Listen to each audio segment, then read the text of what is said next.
Telangana rising ప్రతినిధుల బృందం Switzerland నుండి దావోస్ పర్యటన విజయవంతంగా ముగిసింది. గత నెలలో హైదరాబాద్ లో జరిగిన గ్లోబల్ సమ్మిట్ లో రాష్ట్ర ప్రభుత్వం 5.75 లక్షల కోట్ల పెట్టుబడులను సాధించింది. ఇక 3 రోజుల వరల్డ్ ఎకనామిక్ ఫోరం సదస్సులోనూ తెలంగాణ ఆశించిన లక్ష్యాన్ని సాధించింది. వరల్డ్ ఎకనామిక్ ఫోరం 2026 సదస్సులో పెట్టుబడులకు మించి తెలంగాణ రైజింగ్ 2047 విజన్ లక్ష్యాలను ప్రపంచానికి చాటి చెప్పాలనే ప్రభుత్వ సంకల్పం నెరవేరింది.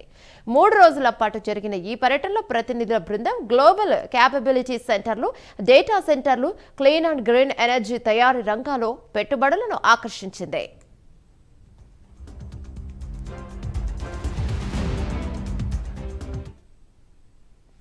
ఏఐ సస్టైనబిలిటీ క్లీనింగ్ కార్యక్రమాలకు సంబంధించిన పలు అవగాహన ఒప్పందాలను కుదుర్చుకుంది తెలంగాణ ప్రభుత్వం. ఈ పర్యటనలో CM Revanth Reddy world economic forum నిర్వహించిన 2 కీలక సెషన్స్లలో పాల్గొన్నారు.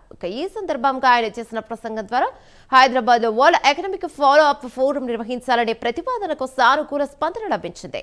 3 రోజుల్లో ప్రపంచ స్థాయి ప్రముఖ కంపెనీలు, పారిశ్రామిక దిగ్గజాలతో 12 ముఖాముఖి సమావేశాల్లో ముఖ్యమంత్రి పాల్గొన్నారు. ఇక పలు కీలక సమావేశాలు, ప్రత్యేక సెషన్ల అనంతరం 3 రోజుల తెలంగాణ ప్రతినిధి బృందం దావోస్ పర్యటన ముగిసింది.